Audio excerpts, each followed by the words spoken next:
Welcome, everybody. Thank you for joining us today. I'm Paul Webster. I'm the subject advisor for Pearson's Drama and Performing Arts Qualifications. And joining me is Tom Connor, who is also showing at the moment as Paul Webster. So there's only one Paul Webster. Can we just clarify that? I think that's important, Tom. How long have you been pretending to be me? Only in my spare time. I don't know why it's done that. It's something to do with the link that it opens as Paul Webster. But it proves dreams can come true. This is what every time someone pretends to be me, this is what they always say. So just a word for all of you out there. If you do decide to impersonate me, I will find out. Thank you very much for joining us. We are going to be looking back at last year today and what happened in the summer series, and then we'll be looking at what's going to be happening this year. Tom will be providing us with a quick insight into what's going on with the redeveloped BTEC Nationals. And there'll also be some ideas around resources and approaches to teaching the courses that we've got. And there will also be an opportunity for Q&As at the end. If you do have any questions whilst we are going through this session, then please feel free to put them into the chat. Either myself or Tom will pick them up and integrate into the conversation. So let's begin then with looking back at 23-24. And the main headlines is that the awarding of the 4 external units was conducted in accordance with maintaining standards as in 2023, and there were no real risks or issues noted across the series. In all 4 units, the tasks were comparable in demand with the same level of accessibility as in the previous series, and all the set tasks performed as expected. What's interesting to do is have a look at the grade boundaries. So I'm sure that you're aware that for Unit 1 and Unit 7, there are 2 series per year.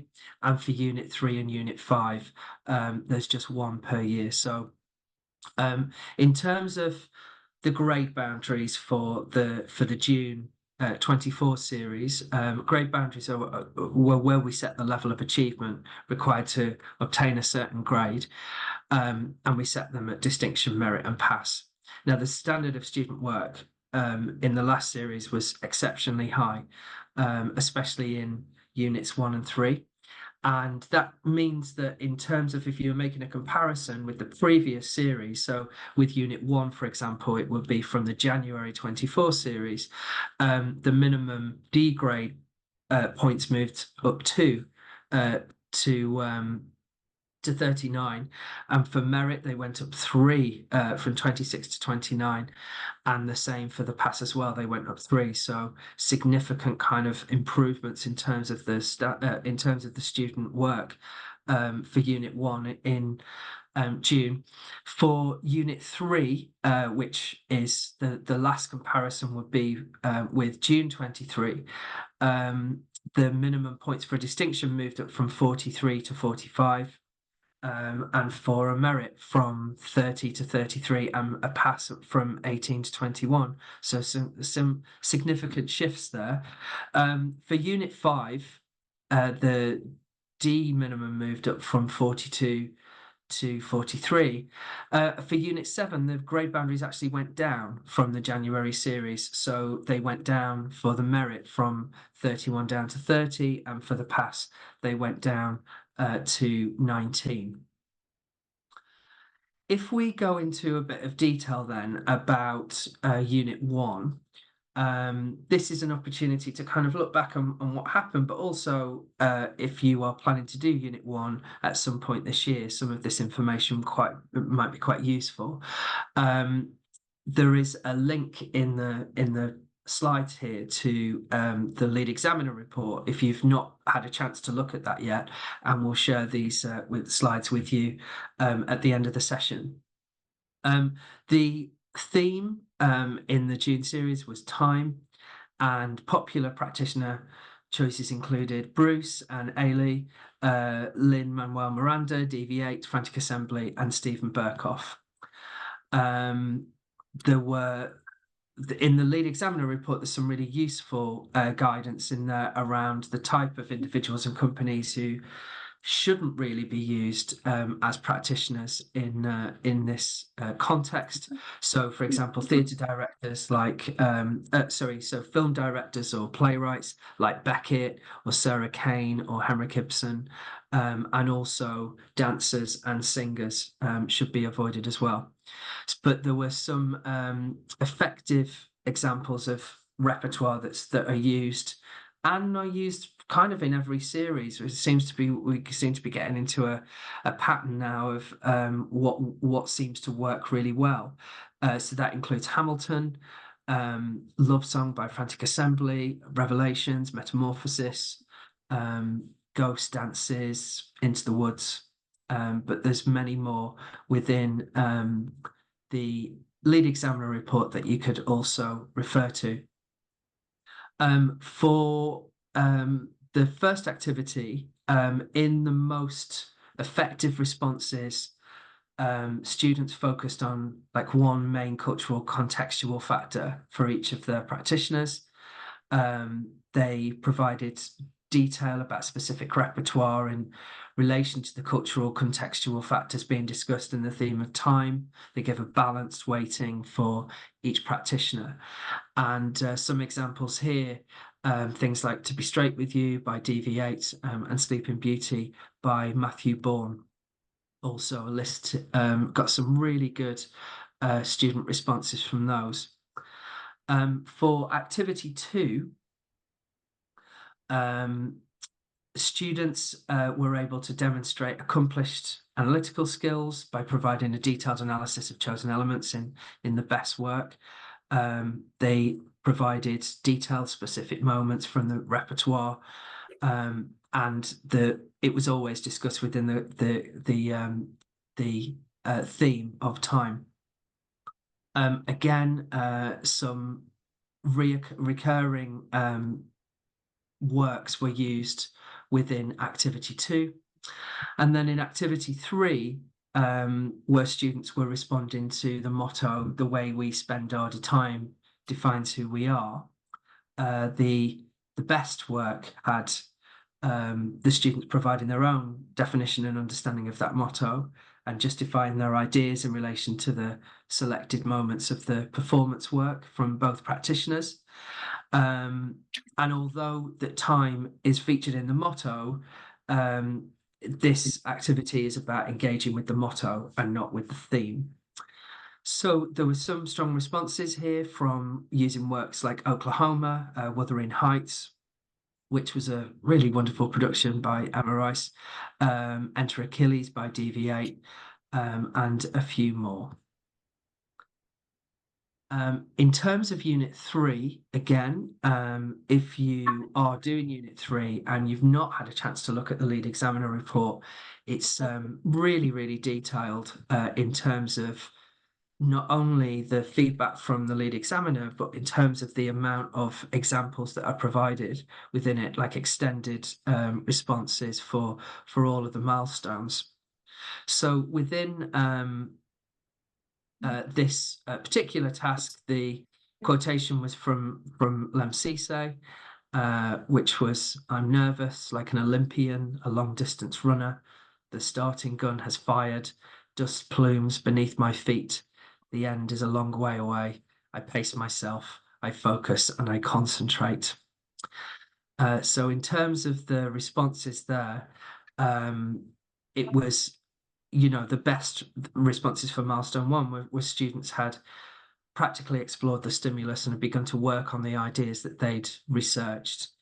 They had considered and discussed it, so they hadn't just necessarily gone with the first idea, but they kind of ripped it apart and worked out the best way forward within their performance group. Um, so yeah, so it's worth having a look at the lead examiner report because it also contains kind of examples like this, which shows a photo of the brainstorming ideas that one student had given. So it includes themes around such as athletics and the natural phenomenon and overcoming struggles. So there's lots there to um, give you ideas if you are thinking about how to approach Unit 3 this year. And as well as this image, you've also got a full response for milestone 1 for activity 1 for this particular student. In milestones 2 and 3, there are the strongest examples are where students justify the developing ideas for the form and content of their work in relation to the stimulus and the creative intentions of the group's performance. They're analysing how they and their group were applying the performance skills to develop and refine the ideas, and as well as the information that's on the screen here. The lead examiner report does have lots of examples of really successful student work, but it also contains examples where the students don't necessarily include relevant points about the work that they've created. So there's a really good tip in there about how best to support students in future with Unit 3, where the lead examiner thinks, based on what she's seen across the whole cohort, that some groups approach the devising process by working independently and with a learner responsible for each section, and then joining them together towards the end of the series, at the end of the process, sorry. And this could be where dancers each choreograph a different section of the performance piece, or actors simply create individual monologues. And these pieces do tend to be disjointed and much less successful in performance. And it kind of undermines the collaborative process and meant that the students' account of their devising process for milestone 2 and 3 were usually significantly less effective. So trying to, I suppose, encourage students to collaborate and work together, and hopefully they've got the opportunity to explore this and experiment with it, with the idea of collaboration before they get to do the actual assessment, would be the ideal scenario. In terms of milestone 4, which is the review and reflection, students, the best responses were students were able to provide sophisticated and creative ideas for where the work could go and how it could be improved in order to communicate their creative intentions.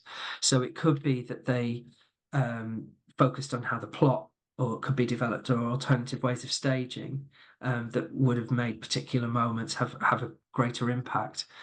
And the best responses made perceptive and justified judgments on the process, and also on the final performance piece of providing sophisticated creative ideas for further development of the performance material. And then finally, in terms of the actual performance work itself, it was clear in the best work that the students had fully explored the devising process and experimented with creativity, and by doing so had rejected material and had gone through a process of refinement. So they had really, they'd scripted it, they'd choreographed it, they'd scored it, they'd researched it meticulously, and the final performance was closely related to the stimulus itself. Now, we won't go into Unit 5 and Unit 7 in this meeting, but there's loads of information in the lead examiner report for both of those. So it's worth having a look at if you haven't done so already. Now, in terms of BTEC statistics, the overall achievement, the statistics of the overall achievement at all levels of the qualification in terms of the number of students who achieved each overall grade as a number and as a percentage. And we haven't released this information yet. We'll only release it in early November. Now, this is the same each year for all BTEC qualifications. It's later than A level and GCSE because there's still some things that we don't know about. So around top ups and drop downs and late claims. And these would change the statistics if we publish them in August. But you can have a look at the statistics for 2023 and in previous years on our website. And also the link will be in the presentation when we share that with you. Now, if you have had students who either you or they are unhappy with the results of any of the external units, then there's the choice of a review of marking.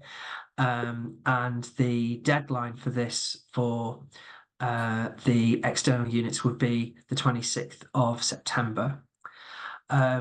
If you have never used Results Plus, it's a really useful analysis tool where it gives you a detailed breakdown of your students' performance in each of those externally assessed units.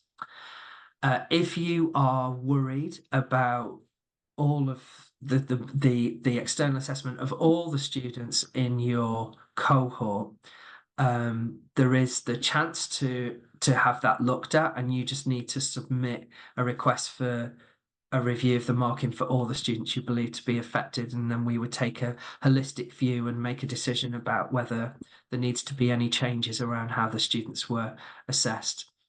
And there's also an appeals process whereby you can let us know if you're dissatisfied with the outcome of a review. So all these details are there, and there's lots of information on our website as well. And feel free to ask either Tom or myself about those possibilities. So that was last year. Now let's move forward to this academic year. We have got standards verification taking place for performing arts and the practice courses that will take place between January and May. And there still needs to be an assessment plan and internal verification process are still required.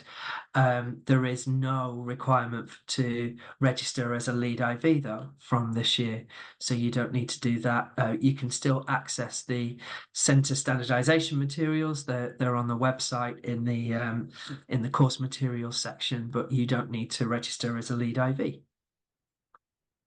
For the external tasks, here are the dates, very similar to last year in terms of when work will be released and when it needs to be submitted. You can get all of this information on our website. If you just go onto the website and type in exam timetables, it will all be there for you. If anything's happening in January, then you'd use the winter series timetable, and then anything happening after January, so Unit 3 and 5 and the June series would be in the summer timetables. A few FAQs that may be applicable to you in your context. The first one is about Unit 1, and that is how many productions are required for each practitioner, and is it 3?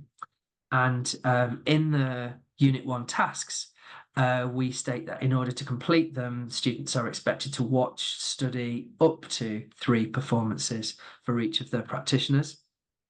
So there is no requirement for students to research 3 performances, and it's up to you and the students as to how many performances they research. So in the lead examiner report, it does talk about ways in which students are successful in a number of ways for the tasks. And sometimes students can refer to just 1 production per practitioner, and while others refer to 2 or possibly 3. Now, it may be that students are at a disadvantage if they spread their investigation process too thinly across looking across too many performances. But I suppose it just depends on how you want to do it. And if you're giving them an introduction to the work and then you focus in on, particularly particular pieces that they could then refer to um, in the actual exam. Um, some teachers will get their students to just focus on one extended extract from one production per practitioner, whilst others use several extracts taken from one production or several productions. And there's no kind of preferred way to do this, and examiners won't kind of make any judgment on that either in terms of what you've chosen to do. In terms of retakes, for Unit 1, there are 3 opportunities allowed. So there's the first attempt, and then there are 2 resits that are allowed. And the highest mark that would be achieved is the one that would be carried forward and used. Now, in terms of Unit 3, we have had some feedback this year from, and some, I've had some contact from teachers about not being particularly happy about the Unit 3 results. I've also had some teachers who are absolutely fine with it, but there are some that are still concerned about how the students have been marked, and they don't seem to do well, especially when they make a comparison with what happens in the internally assessed units. So we just had a look at some excerpts from the lead examiner report about this and why some students might be missing out on accessing some of the marks. And I would, really suggest that have a look at that and maybe go through it in quite a lot of detail in comparison with the works that your students did. We do have a good range of exemplars on our website, and if you haven't seen those, it's worth having a look at those as well because they're at the different levels. But what we are doing is we're going to put together some further guidance and support for Unit 3 with some more examples, and we'll release this as soon as we can to try to make sure that all teachers feel as best supported as possible with teaching their students and preparing their students for Unit 3. So more news on that support material when we have it. In terms of how the course can be delivered, it is possible in regards to integrating internally assessed units. That's something that can be done. We have examples on our website of 2 units and when they've been integrated. So, for example, Unit 2 and Unit 19. And it's just about making sure that it's clear about what is being assessed, making sure that students have all the information that they need, and that they've got enough teaching time and assessment opportunities to do it. So if you are interested in doing this for whatever reason, it's sometimes it may be that you have small numbers of students in both year 12 and 13, and it's the only way that you can run the course is to have them all together in the same group. So sometimes an integrated assignment can be quite useful for doing that. There's also it's I suppose it's just worth considering why you would want to do it and when you're going to do it. But if you do have any questions about it, then you can always contact myself, and we can talk it through and help you. There seems to be a lot of centres now who are getting really small numbers of students on the course, and it's whether or not it's possible to run the level 3 performing arts course with 1 or 2 students, and it is possible. And what we try to do is we're as flexible as possible. There are some units when it is a kind of requirement for assessment that the students would have to work with at least one other. So in Unit 2, for example, or Unit 34 on the performance course, the student in the actual assessment, if there was only one of them, would need to perform with at least one other. That could be a student, a teacher, it could be someone from outside, and we you could just get on with that. We don't have to give permission for that. For Unit 3, there does need to be a minimum of 3 performers in a group. So it's about trying to find non-assessed individuals for that. If you're in real dire straits about this and it is impossible to find, then obviously just let us know and we will try our best to sort something out. In terms of optional units, with small numbers, with 1 or 2, then in most optional units, so it's okay for a student to do to do solo, but it's worth just making sure with the unit. And if you have any doubts, then please ask. And then on the kind of bigger sizes, so the courses that have got units 4 and 6, again, it is possible to do solo work in those. So again, it's all possible to do, and we will do whatever we can to support you. Okay, at this point, it'd be good to give you a little overview of where we're at with the reforms. So over to Tom. That's cool. Hello. So as I'll try and keep this bit quite brief because it will be quite brief due to what is going on. So I'll give you an overview of what the initial plans was for the reforms for all level 3 courses in the country, not just BTEC. There were different windows. So performing and production arts were part of what was known as Cycle 2 for the DFE.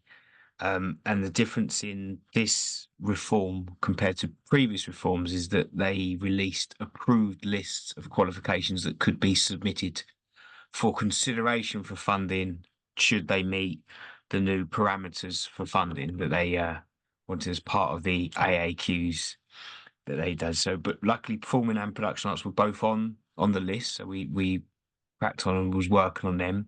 So the original plan was that we were submitting in July this year, just gone. Then next year we would find out funding.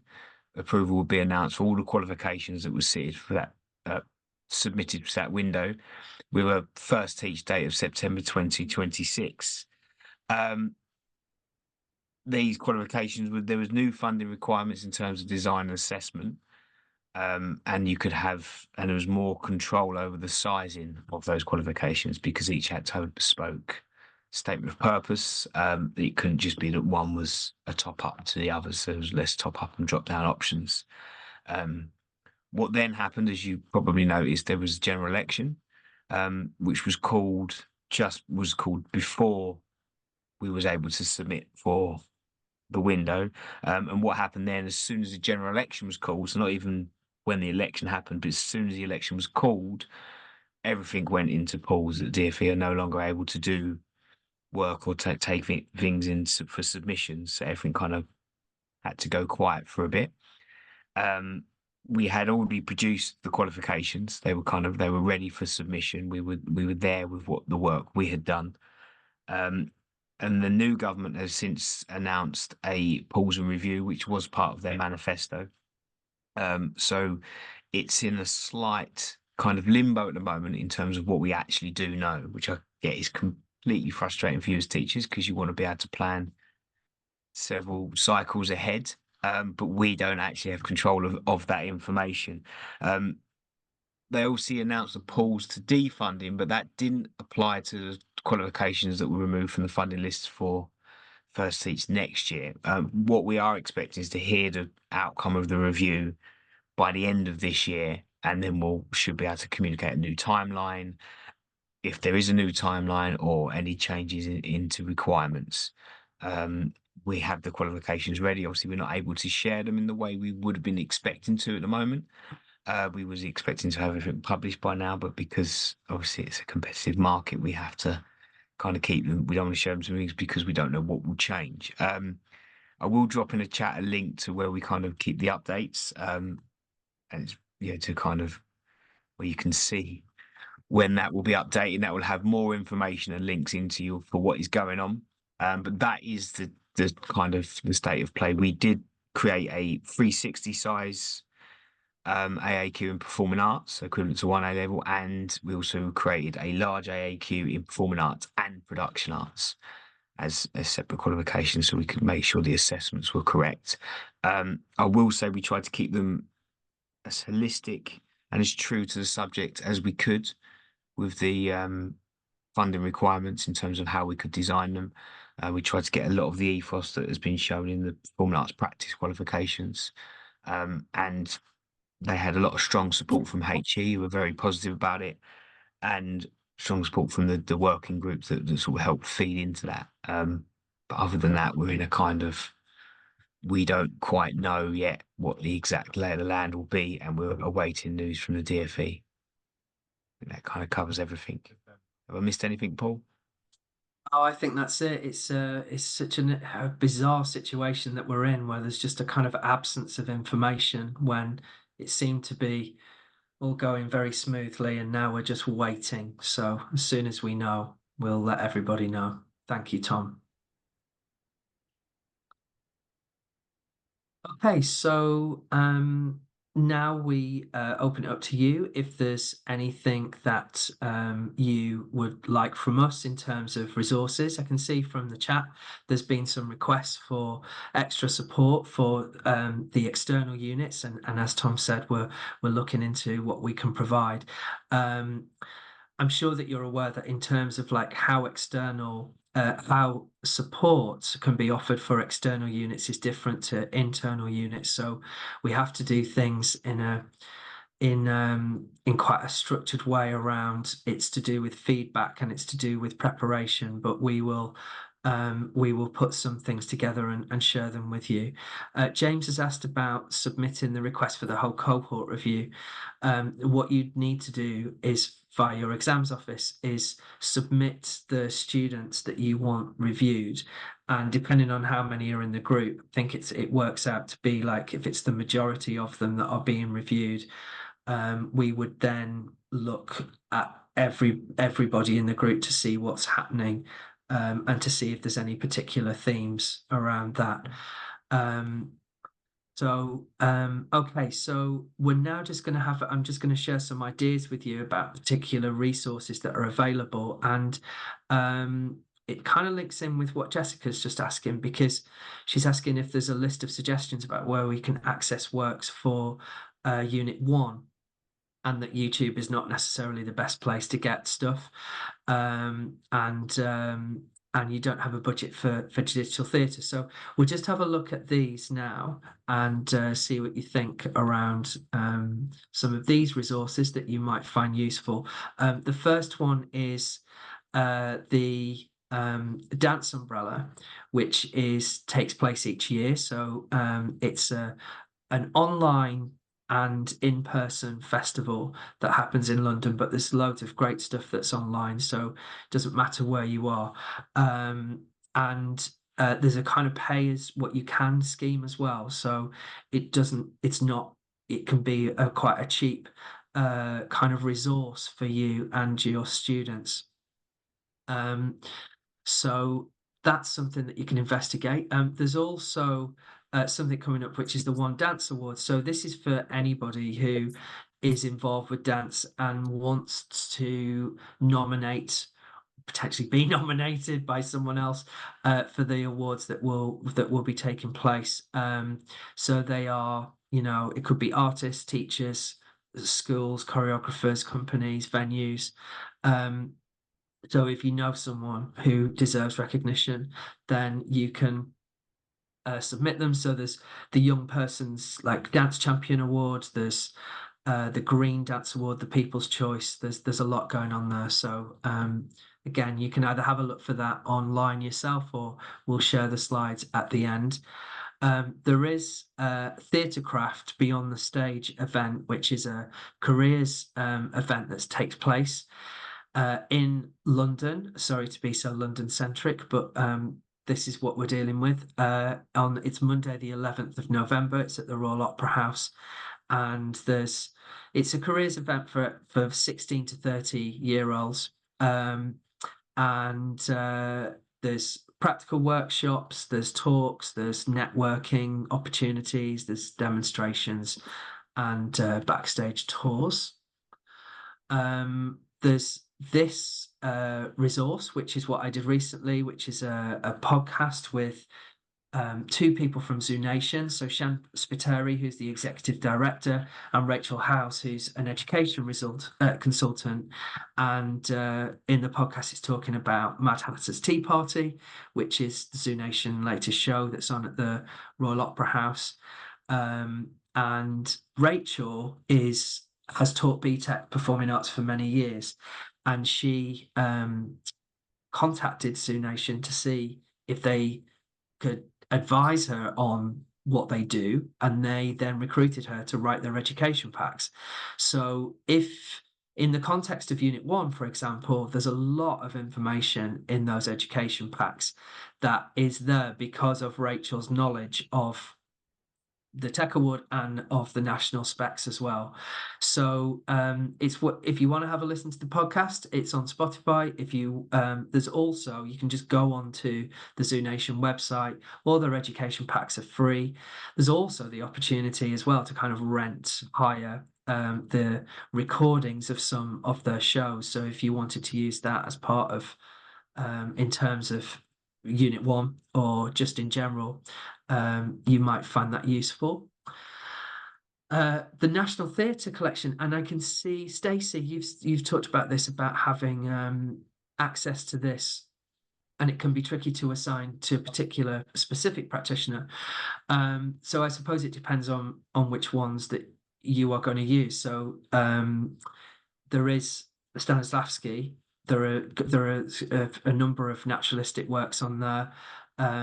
There is a brilliant resource on Katie Mitchell on the National Theatre website, which is a film that's made really for students to watch and to understand her practice and her methodologies. It's got loads of examples of clips from her work, which could be really useful. It's also, I love watching it. There's also a really good education pack, 100 pages, got loads of information. And again, that could be used in the context of Unit 1 or acting styles.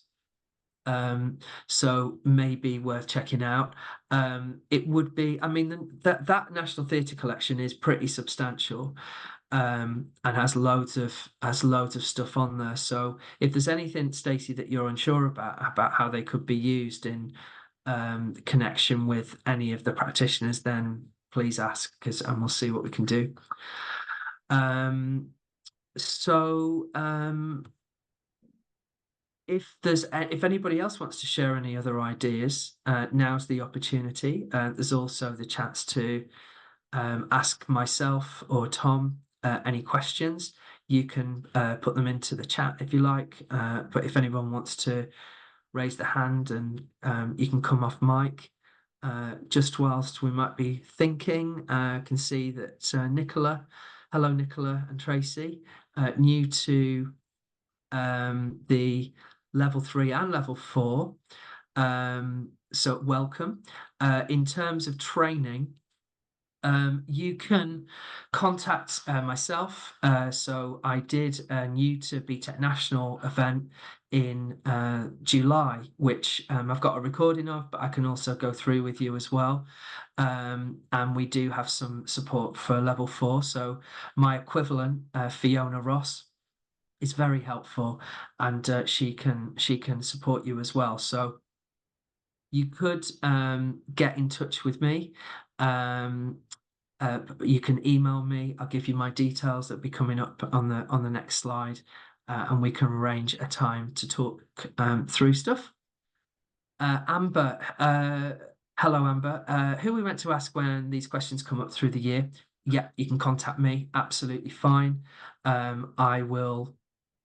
Oh, and Tom has shared my link for bookings. So basically, you can book an appointment with me. It's like a 15-minute appointment, and we can talk about anything that you want to do. Kind of got slots throughout the week. Michelle. Oh, Michelle, some nice tips there. So companies like Paperbirds and Gecko have lots of productions available online, or to buy for a small cost, but nothing like the cost of digital theatre. Digital theatre is incredibly expensive. Yeah. And it's, you need to be quite lucky to be able to get that. And it might be actually preferable that, I mean, if you are in if you're teaching in a mainstream states school or college, then you would have the National Theatre Collection for free. There's also There are also things from individual theatres. So, for example, I was talking recently to the education team at the Old Vic, and they had a production of Mackinac that was on earlier this year, and they are going to release that for a limited period for centres and students to be able to watch. So they suggested that would be from about January of next year. So whenever there are these opportunities, I'll share them in my newsletter and however else I can, and also on the BTEC Performing Arts Facebook page as well. Um, Charlotte, yes, you can contact me about internal marking, and if I can't answer it, then I can ask our assessment team if they can help with that.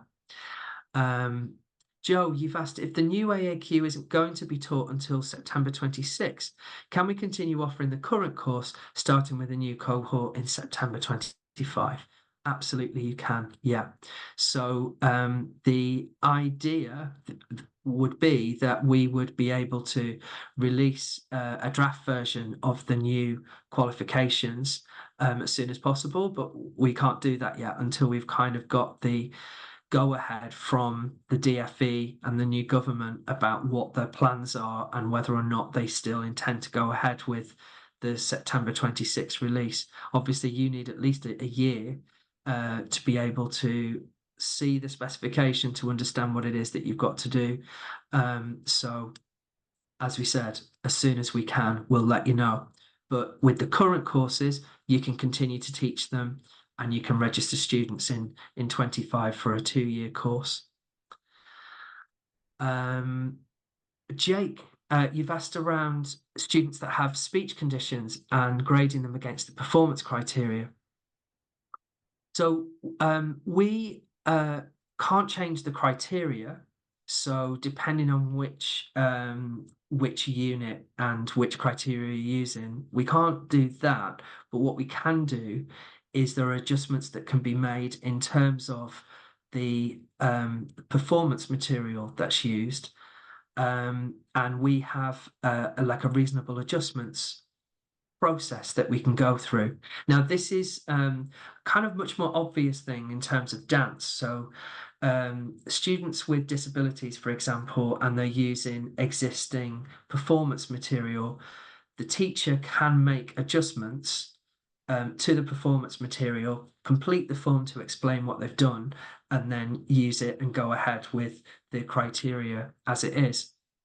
In terms of the support around students with speech conditions, I'd say it depends on what it is and what is the performance material in question, what are the units, and I'd be able to advise you on a kind of the specific case by case basis, I'd suggest. So we have general guidance, which I think Tom has shared here about how you can approach this and what can be done, but sometimes it's actually good to just talk it through in the context of a specific unit and piece of work. So do get in touch.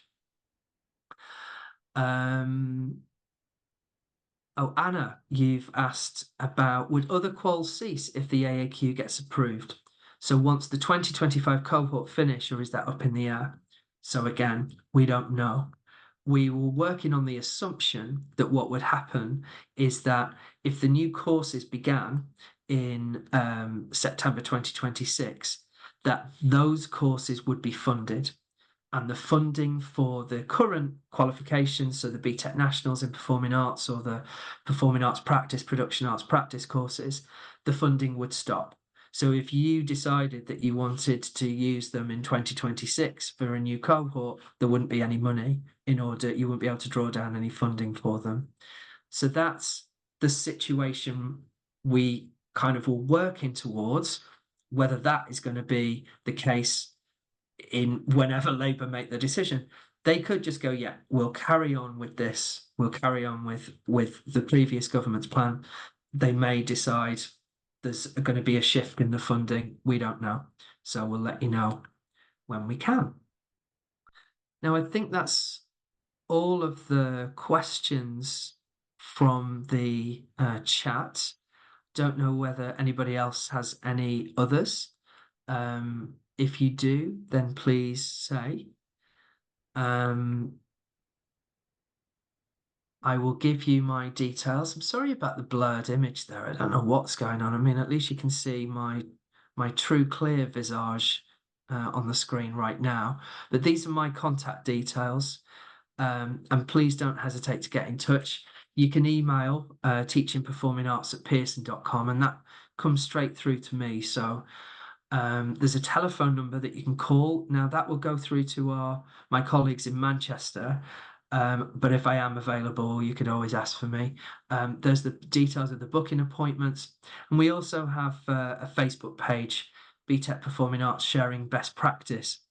And what's really useful about that is you can ask other teachers questions, and it's a good way of being able to share ideas and resources.